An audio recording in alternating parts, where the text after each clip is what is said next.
Hi everyone, Carla here from Happy Tales Farm. So this week we're going to talk a little bit about bringing home a rescue pig. So first off, kudos to you for going out and doing your research, knowing exactly what you're getting into, and rescuing instead of buying. Adopt, don't shop. As you've heard me say many times, rescues are overrun with potbelly pigs, and we are in a crisis here. So the more and more pigs we can get rescued out, and the less and less pigs that are purchased, it's going to make a real big difference in the lives of these animals. So again, kudos. Now, you've rescued your pig, you've brought your pig home. Now what?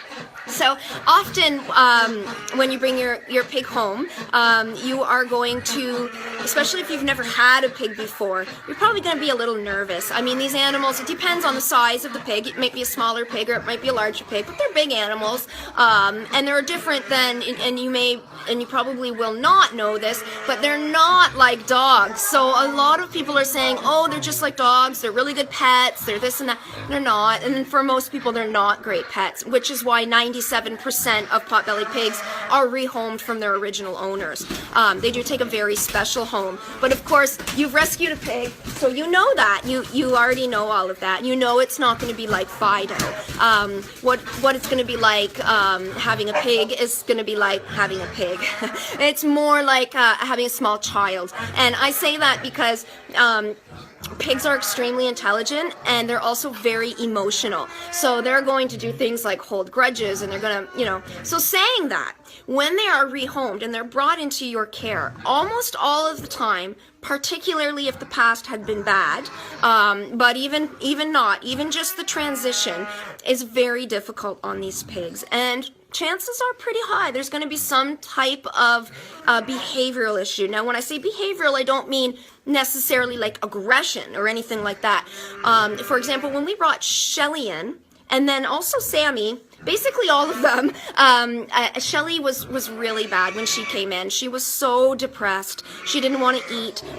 It was very difficult to get her to move. And then, of course, we brought Sammy in. Sammy came from a great home. He had no abuse that I'm aware of. He was loved. And he was given up for personal reasons we need not discuss here. But Sammy went through a depression as well. He completely separated himself from the herd. He wouldn't come out. He didn't really care about eating. It was very difficult to get him in at night. And he came from a really great background, and he was young too.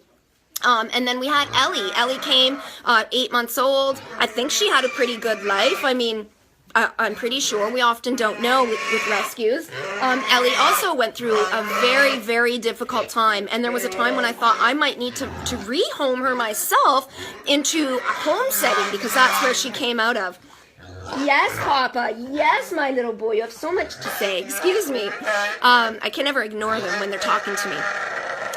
So you're going to have to prepare yourself for probably some depression from the pig.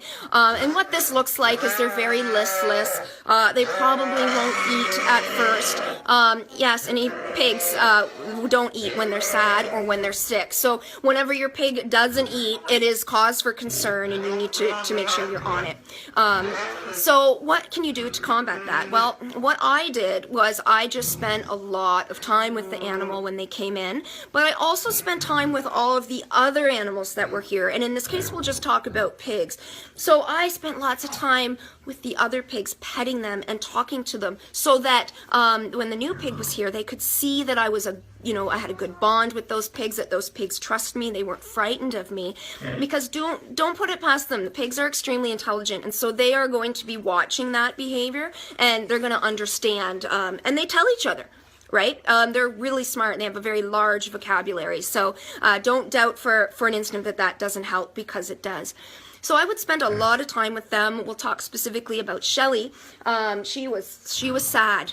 Probably the saddest I've ever seen, except for maybe Thomas, because he had so much abuse in his past.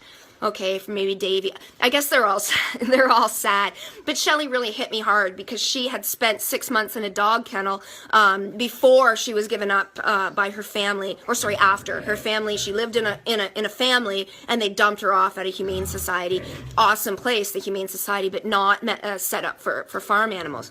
So I petted Shelly a lot. I spoke to her a lot. I actually gave her, she would not eat her kibble. So I found stuff that she would eat. So she would eat oatmeal. So I would mix that in with some kibble, and she'd eat some seed veggies. So, you know, I kind of catered to her a little bit at first. Spent a lot of time with her. And just, I wanted her to know that it was okay. And I wanted her to know that she was safe and she was never going to need to move again. Now, Shelly was supposed to be a foster situation where she was going to come in for a short time, and then we had an adopter set out. But she was so damaged emotionally that there was just no way that I was going to get her comfortable with me to rehabilitate her and then send her off again. In future, it's definitely something I want to do, but at this point, I'm not strong enough, and I'll admit it. So anyway, lots of time you need to spend with that animal. You need to build a trust. If that pig comes in and that pig is like feisty and maybe charges at you or you know, is angry with you, understand it's not you and it's not them. And I know that sounds weird, but they're sad.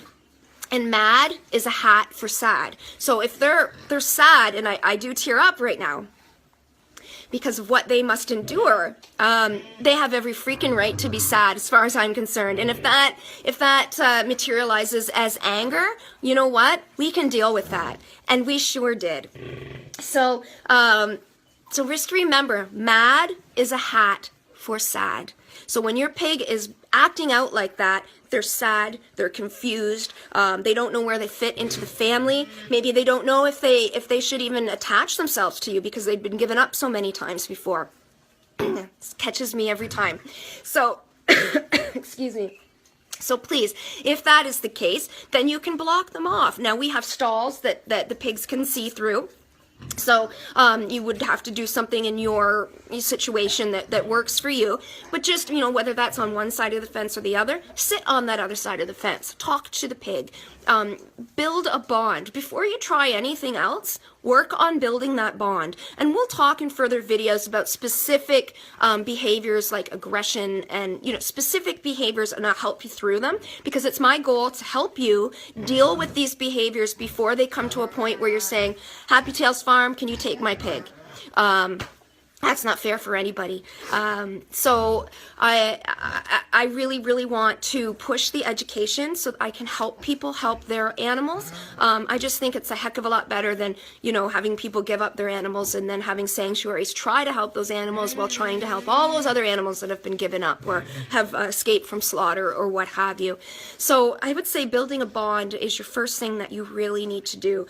You don't understand having a comfy bed, having a great shelter, having kindness, and having good food. All of that, that right there is going to make, sorry, this is an emotional topic for me.